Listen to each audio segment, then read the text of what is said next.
그럼에도 불구하고 많은 사람들이 미래 세계, 앞으로 세계를 인공지능이 지배할지도 몰라 이런 불안감을 갖기도 하잖아요. 왜 그럴까요? 왜냐하면 전체적으로는 인간이 그래도 고만고만큼은 하는데 개별적으로 놓고 보면 인공지능이 워낙 잘하는 게 많아요. 그러다 보니까 내가 하고 있는 그 일, 나의 본업, 주업 이거를 인공지능이 빼앗지 않을까. 여기에 대한 두려움이 엄청 큰 거죠. 사실 이거는 심각하긴 해요. 근데 이제 현재 그 어떤 특정 직종에 있기 때문에 위협받는 사람들에게는 별로 위안이 안 되겠지만 실제로 이제 미래 세대를 놓고 보면 걔네들은 또 그걸 다 배워서 사회에 나올 거예요. 마치 포토샵이 이게 1980년인가요? 처음 이제 등장할 때는 그 당시 디자이너들에게 엄청 충격이었죠. 근데 좀 시간이 지나니까 다 배워서 사회에 나와서 디자인을 하죠. 아마 이런 식으로 좀 점진적으로 바뀌어갈 지점이 있고요. 그런 점에서 이 두려움의 정체는 이해는 가는데 우리가 그 문제를 기술적으로 풀 수는 없고 결국 사회적으로 일자리를 잃게 되는 사람들에게 어떤 식으로 이게 좀 삶의 안정을 이렇게 보장해 줄 수 있을까. 이제 이런 고민으로 이 문제에 접근하는 게 필요할 것 같아요.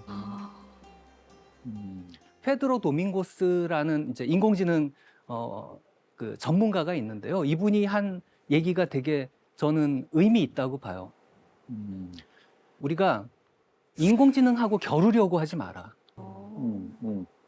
마치 말과 달리기 시합을 하려고 하지 마라. 말을 타라. 결국은 인공지능을 우리가 도구로 이해한다면 우리를 위협하는, 그러니까 특정 기능들이 뛰어나기 때문에 우리가 두려움을 느끼는 그런 상황이라면 능력 자체로 대결하려고 하지 말고 그 기술을 잘 활용해서 나의 역량을 키우는 방향으로 접근하면 앞으로 우리가 직업이라든지 이런 문제랑 관련된 걱정은 조금 줄어들 수 있겠다. 특히 우리 미래 세대에겐 더 그럴 수 있겠다라고 얘기할 수 있겠습니다. 근데요, 인공지능이 우리가 최첨단 기술이라고 하는데 사실 인류 최초의 하이테크, 이 첨단 기술이 뭐였는지 혹시 아시나요? 하이테크. 인류 최초의 하이테크? 불 아닐까요? 불. 그 역사학자 교수님 뭐 하세요? 교수님 좀 뭘까요? 불보다 불 하니까 생각나는데 비슷한 시기까지 거슬러 올라가면 아무래도 도구 아니었겠어요? 도구. 네. 좋습니다. 사실 우리가 돌도끼 있잖아요. 이렇게 막 깨가지고 만든 그 돌도끼가 인류 최초의 도구다. 이제 이렇게 얘기하는 분들이 많습니다. 그리고 그것은 평가해 보자면 인공지능보다 훨씬 뛰어난 하이테크였다라고까지 얘기할 수 있는 것 같아요. 왜 그런 거죠? 구석기 시대 돌도끼가 처음 나왔는데 그게 언제쯤인가요? 시기적으로는? 도구를 사람이 만들어서 쓰는 것, 그때 이제 이렇게 깨죠, 돌을. 그래서 일정한 모양을 만드는데 이걸 구석기라고 하고 네네. 이런 구석기 시대를 한 200만 년 전 또는 그 이상 이 정도로 보거든요. 네. 그러니까 200만 년 전에 그 당시 사람들 수준에서의 돌도끼라고 하는 것이 지금 우리 수준에서의 인공 수준과 같은 것이다. 이렇게 생각할 수 있다는 더 할 수도 있습니다. 아... 사실 돌도끼가요. 제가 그 역사박물관이나 이런 데 가면 제 입구에 그 전시돼 있잖아요. 지나가면서 이런 돌덩어리들을 여기다 갖다 놨지? 이게 뭐야? 예, 빨리 금관도 봐야 되고 불상도 봐야 되고 우리 볼 거 많은데 왜 거의 모든 역사박물관에 그걸 제일 앞에 놨을까 의문을 갖고 있었어요. 근데 이게 워낙 뛰어난 기술이었기 때문에 이 돌도끼의 발명이 인간을 인간으로 만든, 즉 다른 인간의 사촌들로부터 인간을 분리시킨 계기였다. 이렇게 얘기할 수 있습니다. 맞아요. 사실 아종이라고 그러죠. 그러니까 사람 속에 해당하는 많은 이제 그 형제자매들이 있었는데 그 중에 유독 호모사피엔스가 이 기술을 계속 발전시키고 이어왔다 이렇게 얘기할 수 있는 거죠. 오. 이 기술의 특징이 뭐냐? 완성된 이 석기를 만들기 위해서는 굉장히 정밀한 작업이 필요합니다. 그 당시에 작업을 우리가 복원해 보면 최소 6단계의 연속 작업이 필요했다. 그리고 그 얘기는 6단계의 연속된 기억 용량을 갖고 있어야 했다라는 뜻입니다. 하나라도 이 각도, 방향, 세기, 순서 이게 바뀌면 안 나와요. 근데 지금 남아있는 이제 가장 가까운 유인원들은 길어야 3단계 정도의 연속 기억밖에 없대요. 그러니까 인간은 기억 능력을 발전시켰고 그것이 만들어낸 최초의 성과가 바로 돌도끼였다. 이렇게 본다면 그것이 갖고 있는 의미는 엄청난 거죠. 왜냐하면 한 가지 여기 이제 추가돼야 되는데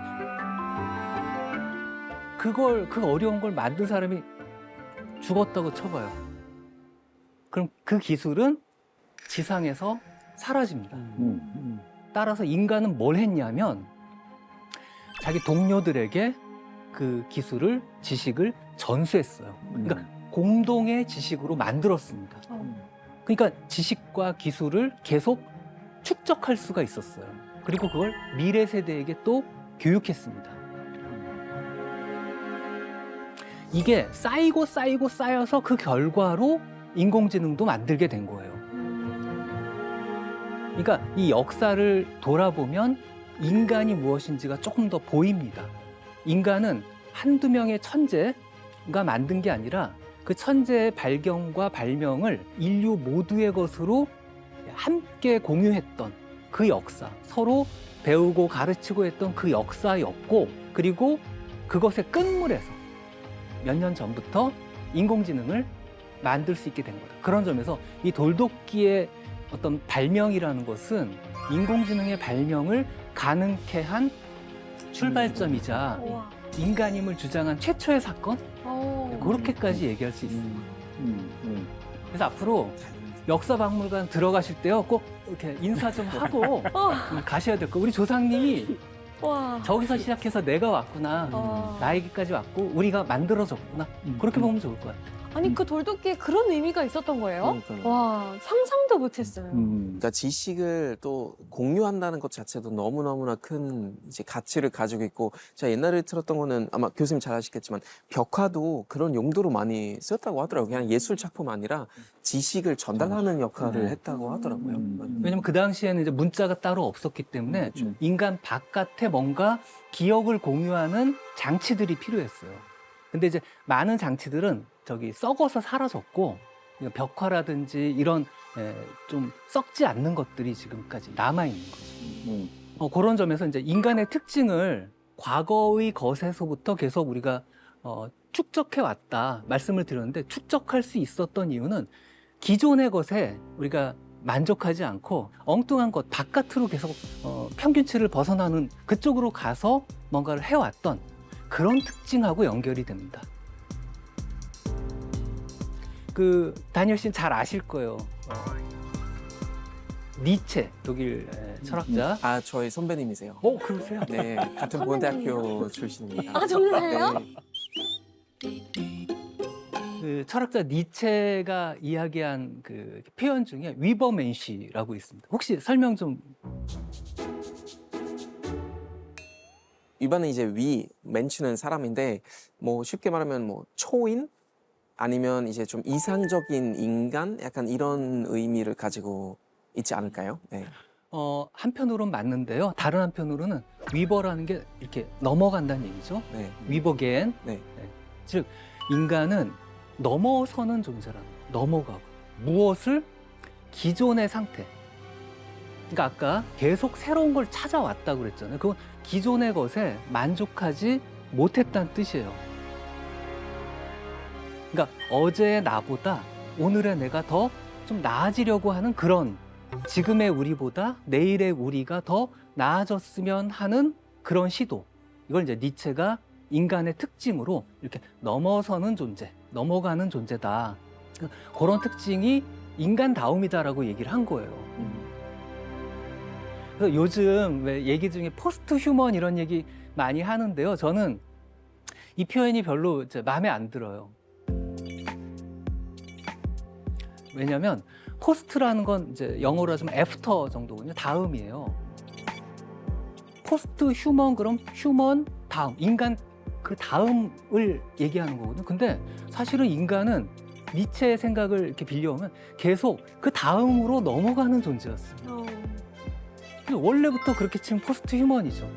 그러니까 따라서 인간이 무엇인지를 조금 우리가 고민해 보면 굳이 포스트 휴먼 이런 표현을 안 써도 상관없다. 그렇게 얘기할 수 있겠어요. 그래서 이제 우리가 기술 얘기하면 되게 복잡할 수 있는데요. 서두에 말씀드린 것처럼 기술은 이 공학자, 엔지니어만의 문제가 아니고요. 우리 모두의 문제입니다. 그래서 기술 발전을 그냥 맹목적으로 우리가 어쩌지? 그렇게 생각하기보다는 그 안에 철학이나 윤리, 그리고 가치, 우리의 미래 지향 이런 것들을 탑재할 수 있게끔 우리가 아까 맥가이버처럼 기술을 어느 정도 제어할 수 있는, 사회적으로 제어하는 그런 노력이 필요하다. 그래서 기술이 우리가 이제 두려움을 갖고 휘둘리고 뭔가 쩔쩔매는 게 아니라 어떻게 이 기술을 활용해서 인류를 좀 더 좋은 방향으로 데려갈 수 있을지, 우리의 삶의 미래가 어떻게 해야 더 나아질 수 있을지 그런 방향으로 좀 함께 고민하고 노력하는 게 필요하겠다. 그런 말씀을 드리고 싶습니다.